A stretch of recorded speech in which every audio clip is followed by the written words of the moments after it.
Namaskar Mitro.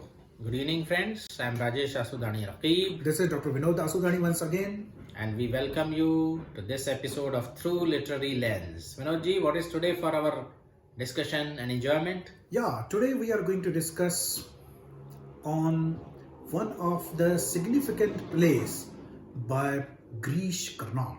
Girish Karnad, as you know, he's a writer, playwright, actor, director, art critic of culture. He was awarded Gyanpeeth Award for his literary contribution. He has written both in Kannada as well as in English. He is well known for his English plays that include Yayati, Tughlaq, Hayavadan, and many more. So today, Rajeshji, we would like to hear from you about Yayati. Oh yes, Vinodji. Yayati. Who has not heard of the great story of Yayati in Adi Parv of Mahabharat? And we would definitely try to summarize it. But it is the treatment of this myth, this legend by Girish Karnad in his play. And almost in all the plays, Girish Karnad does not create his own plot. His plots are borrowed either from the mythology or from history. And then by transfiguring these mythical stories and historical plots, he creates a wonderful pieces of art and literature. And he brings together the ancient and modern, the traditional and contemporary at one and the same level, and that renders his writings a very complex work of art. So many strings are put together, so many things go simultaneously. It operates at so many levels, and each level has so many layers, and therefore simply the readers are perplexed when they read Girish Karnad's work, because mythology is already there in our mind, but he does not present the mythology as it is, but he transmutes it, he changes it, and at his hands mythology acquires new significance. It rises to entirely another level. In this, Vinodji, I would compare Girish Karnad to Shakespeare. Exactly. Because Shakespeare also took the plots of his plays from the already existing myths, legends, and he transmuted them into universal. Before you should start talking about this present play Yayati, and we would like to hear the basic myth of Yayati before we could discuss the play. But here I will take this opportunity to tell the viewers and the listeners that Girish Karnad, though he is a very well-known name in India, but I want that he should have got international fame. His plays have the necessary potential to make him as one of the greatest playwrights of all the times, like Shakespeare, like George Bernard Shaw, like Kalidas. So the more we read Girish Karnad's play, the more fascinated we feel by his ability to present the history and mythology in the form of literature. This is unusual achievement, I believe. Yeah, definitely. And now let me very quickly recap the story of Yayati and some changes which Girish Karnad has brought into it when he has depicted it in this play. Yayati was a king. We can call him the forefather of Kauravas and Pandavas, because the Kuru Vansh is named after his son Puru. Puru was his youngest son, but he got the kingdom after Yayati, and how and why we should see in this story, Vinodji. So Yayati, one day when he went into the forest, he found a girl in the well. She was Devyani, the daughter of Shukracharya. Seeing her in miserable condition, he extended his hand and helped her to come out of the well. By her right hand. And she said, "Now, gentlemen, as you have helped me by my right hand, I am yours. You have to marry me." So that was the custom at that time. And Yayati had to honor that custom. And he married Devyani and she became queen. Now, why she was in well in the first place? She was thrown into the well by her friend Sharmishtha. They had gone for picnic. Sharmishtha was the daughter of Asura king, Rakshasa king, Brahaspati or something was the name. Brahasparva was his name. And Devani happens to be the daughter of Shukracharya. He was Acharya, Guru, who resided in the kingdom of Brahasparva, the father of Sharmishta. So both the girls were friends. Yeah, and Shukracharya has the art of bringing the dead back to the life, right? Sanjeevani. So whenever this Rakshasa king is defeated, so he has to come to the mercy of Shukracharya and he gives him that Sanjeevani so that the king and all his killed soldiers, killed Rakshasas can come back to life. Yeah. Now when Devyani and Yayati got married, Devyani had a grudge against her friend Sharmishta because Sharmishta had thrown her into the well when in the picnic their blouses, their dresses got exchanged. They had kept their dresses and gone for bathing, and when they came back due to the wind, their dresses got exchanged, and then Devyani scolded Sharmishta that she should not have worn her dress. Sharmishta was enraged and she threw Devyani into the well. This dimension is also treated a bit differently by Girish Karnad. We will come to this later on. So Devyani took Sharmishta as her slave. She was adamant, and the king had to agree that Sharmishta, the princess, would be the slave of Devyani when she goes into her marital home. So she took along Sharmishta as her slave come friend come princess, whatever, all rolled into one. Now all this time Sharmishta nurtures grudge against Devyani, that both were friends and therefore only Devyani has enjoyed the royal life, whereas she has to work as a slave. So somehow she is not able to swallow this fact, and then she begins to throw her charm so that she could attract Yayati in some manner. Of course, this has to be done very artistically, and Girish Karnad has presented it very artistically, and especially the scene where Sharmishta and King Yayati meet, right? And basically, Yayati calls Sharmishta to tell her to go away from the kingdom because that is what he has been asked by his queen Devyani. But the meeting between the two turns out to be something different. Yeah, it results in Yayati being seduced by Sharmishta, so to say. And Sharmishta has this caste grudge also because when the dresses got exchanged, in the play we are talking, the legend may or may not have it. When the dresses got exchanged and Sharmishta held Devyani very dearly, she was her very dear friend, but they were lying on the lawn, and then Devyani feels that this girl, this Rakshasa girl, by wearing the Aryan piece of cloth, is now dreaming up equality. So she tells her, and then Sharmishta is offended, and then she gets enraged and throws Devyani into well. So symbolically, the caste tension between the upper caste and the lower caste is hinted at here. So even today, the upper caste people do not allow that the lower caste people should enjoy those rights, those privileges which they have been enjoying for centuries together. So Girish Karnad perhaps wants to say that until and unless all the castes do not accept each other unconditionally, perhaps this kind of rivalry, this kind of tension would not disappear from the society. Some Sharmishta will come and she will throw Devyani into the well, and some Devyani would get enraged with Sharmishta and she would hold her a slave. The form of the slavery can be different. That's right. And this caste is all pervasive. It poisoned the very beautiful friendship between the two girls. So our innermost lives, our interactions, our relations, they are being continuously poisoned by this caste distinctions even to this day. Now then the story proceeds, Vinodji. Yeah, so Sharmishta seduces basically Yayati, and that is one of the most significant artistic scenes ever created by any playwright. It cannot be paraphrased. You have to listen and see it for yourself. Here we are reminded of the famous meeting of Hamlet with his mother. When he says, I will speak dagger but use none. That is the masterpiece of Shakespeare. Masterpiece scene of Shakespeare. Similarly, this is also the masterpiece scene of Girish Karnad. Yeah.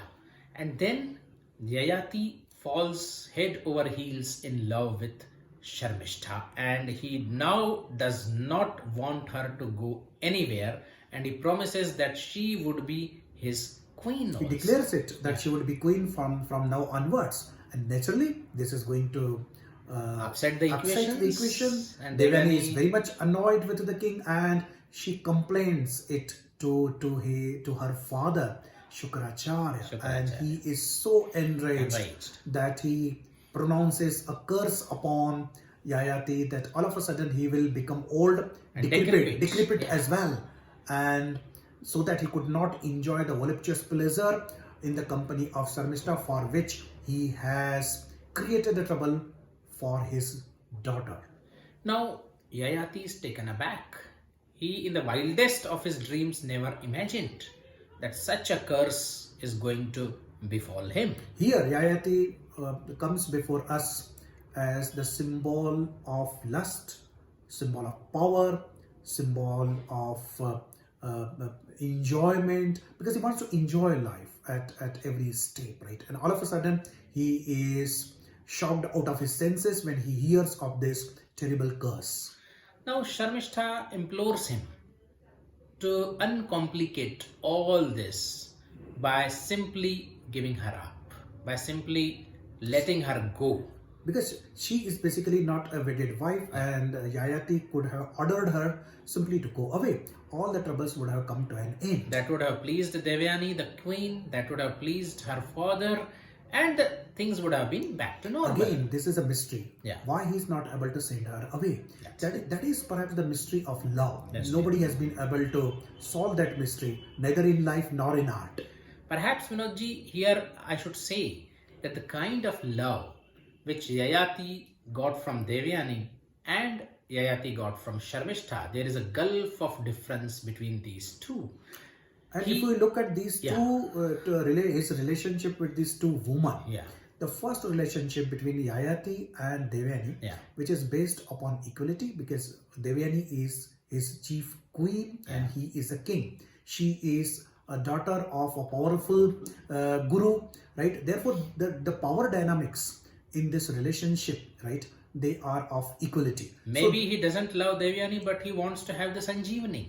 Possibly. That is one of the interpretations. And this relationship basically brings before us the Western discourse of man-woman relationship, which is based upon equality. Rather, here equality is to be understood with reference to power dynamics. This is very important. Devyani asserts herself like anything. And she clearly says that I can even help king to run the kingdom. I am equally capable, I am equally qualified. So that is what is happening in the Western discourse, where the women are educated, economically independent, powerful. They take all the decisions of their career, of their relationship. So this is something that we accept, that man woman should be equal. But here Girish Karnad takes us to the different perspective. He tells us that exactly man, when he wants love from a woman, what exactly he is craving for. Both are doing the same things. Both are equally capable in the same spheres. It does not give rise to love as such. It gives rise to competition. It gives rise to conflict. What men and women want from each other is the supplementarity, complementarity, and not the competition. So here, when we examine the relationship between Yayati and Sharmishta, that basically tells us the Oriental attitude to man-woman relationship. I would say Oriental attitude in general, and that of the Indian approach in particular, that emphasizes upon the complete surrender of woman to man. Because when man wants a woman for a love, he does not want any kind of conditions as such. And if she is in distress, if she is humble, if she is submissive, perhaps that enhances the enjoyment and the joy and appeal of love. See, how Western thinkers and feminists are going to look at this, that is a different manner. But certainly, charm does dwell in this kind of relationship that is there between Sharmishta and Yayati. And again, in one of the Marathi plays, Radeshji, when we look at the conversation that takes place between Sharmishta and Devyani, both plead their case very powerfully. And there Sharmishta says that why Yayati or Devyani has decided in her favor. But in that Marathi play, the moment is captured when Sharmishta and Yayati have had they have started their relationship, but then Devyani comes to know of it, and she wants to go and tell her father, and Sharmishta pleads with her not to do so, because precisely she says the kind of love Yayati has received from me is the non-judgmental love, the fearless love, not the competitive love or hyper assertive love which Devyani is giving to Yayati. And this is very important insight, I should say, that is hinted at while depicting the relationship between Yayati and Sarmishta. I believe that in the Oriental discourse, this has been talked about, that if one partner surrenders, I think that relationship really is firm and better. If both are at the steering wheel, that we cannot take the vehicle further. And one I think has to sit. Domains of two partners are different. I mean, they were different at least in the past. Now we have all amalgamated, homogenized everything, degendered everything. So that is leading not only the social conflicts and individual conflicts, but even to the erosion of attraction towards one another. Because at least in the romantic relationship or in the love relationship, man has to be a man and woman has to be a woman. At least at that time we must give up these so-called notions of equality. They may be okay in the political discourse. They may be okay in the economic discourse. Equality, Vinodji, does not at all mean uniformity. Why the Western civilization is confusing between these two terms, I don't know. It's not mandatory that, yes, we are equal. Both the genders are equal. Even the third gender is equal, no problem. But it doesn't mean that they have to perform all uniformly the same activities. Exactly. And see, if one takes the decision and if other accepts it meekly, I don't think that there is anything to be afraid of, or this is the powerlessness, or the somebody who takes the decision is a powerful. I think power dynamics is too much in our relationships. Yeah. Even Michel Foucault, who is talking about the power dynamics in everything, believes that all the social institutions are the constructs which arise out of the power. And then when you have almost, breaking the bowls, as they call it, degendering, even I would go to the extent of saying that we have degendered sexual intercourse also. And then you have BDSM and dominant and submissive for play, because you don't get it in the actual life. Exactly. Now coming back to this story, play, right? So Sarmishta now has been declared as the queen of Yayati by Yayati himself. Even though Devyani is senior queen. Exactly. Right. Now he's cursed. He's cursed. He's old and decrepit. Yeah. And only solace that Shukracharya tells, that if somebody is ready to exchange his youth for the old age of Yayati, that is the only way he can get back his youth again. But then who would do it? That is the question. Puru goes out and asks the subjects, is anybody ready to accept his old age? Nobody is ready. And again, this brings out that whatever the king may do for the subjects, but the subjects are not ready to help the king in the time of distress. Then all of a sudden, Puru hints that he can do it. Why he should do it is a mystery. But he can. He says he can. Our reader is left wondering, baffled, that why a young prince who is just married, Chitralekha is his bride, should want to take on himself the decrepitude and old age of his father. So we are told of the past of Puru. Puru is the son of a Rakshasi queen of Yayati. So he's half Rakshasa, half Kshatriya. And that Rakshasi woman had done it out of the spirit of revenge. Her home was burned by Aryans. Then she took the revenge by marrying the king and having this child. But within a couple of years, she wanted that the Rakshasa blood should rule over the Kuru, this kingdom. Again, the caste dynamics comes into play. And then she dies in a couple of years. But at the time of death, she reveals this to King Yayati. And she passes away. Then Puru is sent away for his education and all. And then he returns married when this Sharmishta and Devyani are there. When he takes upon himself the curse of his father Yayati, He says, I want to root myself into the family. I want to prove that I also have all the good qualities. I can also sacrifice in spite of being a son of Rakshasa. Perhaps this symbolically shows the entire struggle of the depressed classes to assert their merit, to assert their potential, so that the so-called highly placed people must recognize them, that they are not Rakshasas, they are not lower caste people. So, although this is not the central metaphor of the play, but this caste conflict is very much at the background of this play that we should not miss. And then this also suggests in a way that lower caste people, they try to conform to the norms of the higher caste. They try to maybe sacrifice themselves at the altar of the higher caste so that they should be assimilated. They want to maybe merge their identity or extinguish their identity. Maybe they want to overcompensate for their supposedly lower caste, perhaps. Exactly. And again, this takes us to the larger canvas of the subaltern identity. When the subaltern tries to find his identity, whether it is a unique identity which arises out of his own historical context, out of his own cultural context, or he can build his identity by identifying himself with the identity of highly placed in the society. So this is a very important question.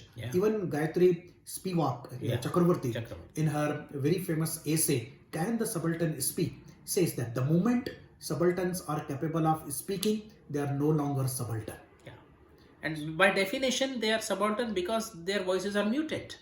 They cannot speak up for themselves. Exactly. So Rajeshji, we are going too far and bringing in not many critical interpretations of the play. Of course, all of them are valid, because we must recognize, friends, that we are discussing Girish Karnad's famous play Yayati, which is based upon the mythical story of early chapters of Mahabharata, and this is a very complex work of art. You can find as many meanings, as many interpretations as you are capable of.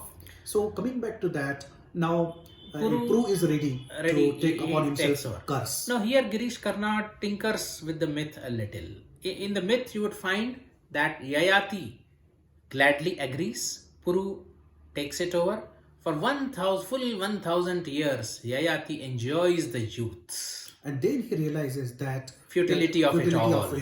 So again, the myth tells us that whatever you may enjoy power, you may enjoy love and sex, but in the end, everything turns out to be meaningless. And at the end of the 1000 years, he gives back his youth to Puru. Puru, which rightfully was his, and he himself becomes an old person. And here the myth benefits both. Yayati is benefited by enjoying the youth and his excursions for 1000 years. Puru in these 1000 years has become more wiser, and he is regarded sort of a philosopher king, and Kuru Vansha is named after Puru. Puru ruled for many years wisely, very wisely. That's what Mahabharata But for the dramatic effectiveness, now this is not allowed by Girish Karnad. Right? Now, immediately, Chitra Lekha, who is the newly wedded wife of Puru, now she is in trouble. She begins to hate Puru in this old and decrepit First of all, she is in a way happy that I am the Bharatavansha's daughter-in-law, so my husband has done a good thing by accepting his father's curse. But as soon as she looks at him, she's so disgusted that she cannot disgusted and frightened, and then she says, no, I would not welcome him back into the bedroom unless he's young again. Now, when Yayati comes to meet Chitralekha, that is again very important scene. Chitralekha says that my husband, whom I have married, he has turned old and decrepit, and you have got his youth. Now, youth comes with all the responsibilities of Puru. Now, you are supposed to bless me with a son, and this outward frankness on the part of his daughter-in-law shocks Yayati so much so that he's really cannot understand what to say. And before he could respond to this unusual demand of Chitralekha takes poisons and he says no, it's not possible. It's not possible. And she commits suicide. And she says very important sentence before coming suicide. Okay, so Puru has given his youth to you, and you are enjoying the youth. What I am. And Puru is having his own this decrepitude, and he's enjoying it. And what is left for me? Exactly. And then takes a poison and she's dead.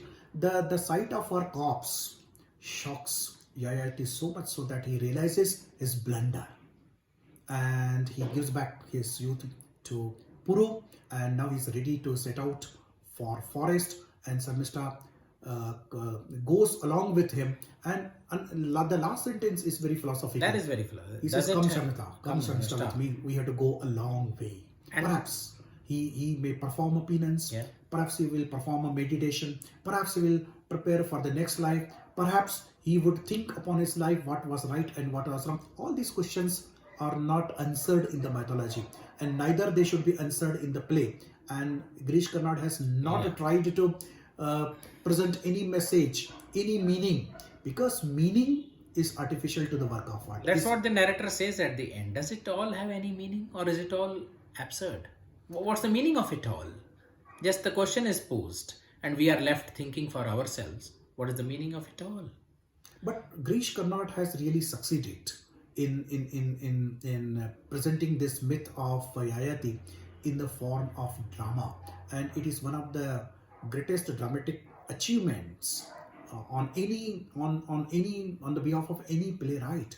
And therefore we advise our listeners that they should read Girish Karnad's work and try to understand the way he has presented all of his plays with artistic touches, with literary excellence, and with the thought-provoking questions that these plays bring before us. Yeah, definitely, friends. You would do well to read it and again try to create the meaning you want to create out of it, because any complex work of art is replete with all kinds of suggestive meanings. One of the things which comes to my mind is is it the punishment which was meted out to Yayati for caste transgression because he was madly in love with a Rakshasi princess or a slave, or was it the selfish punishment which his father-in-law pronounced upon him because he took another wife in addition to his daughter? Because it was not impossible for the kings to do so anyway, but he did. So what was it? What was it for? And what it turned out to be?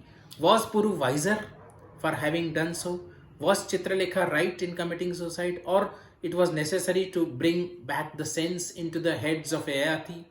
And why only the Brahmin should possess the art of Sanjeevani? And is there anything like that? Because the Sanjeevani and cursed decrepitude, they don't fit into the natural laws as we know them. They can't happen really. But they are mythical truths. They are mythical truths, maybe they are symbolic truths. But what symbolism, if any, is to them? Old age may symbolize, learning and maturity. So Puru was prematurely mature, we can say. Therefore, he became the philosopher king later on.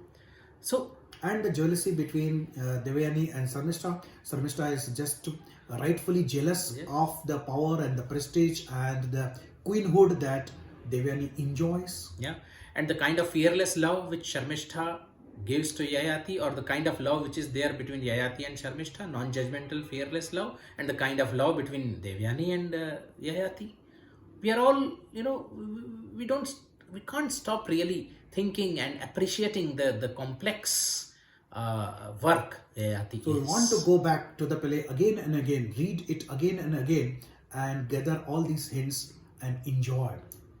Thank you very much, friends, for listening to this discussion, and give your comments in the chat box. And take care. We'll be back soon with some other interesting discussion. Thank you, Rajeshji. Namaskar.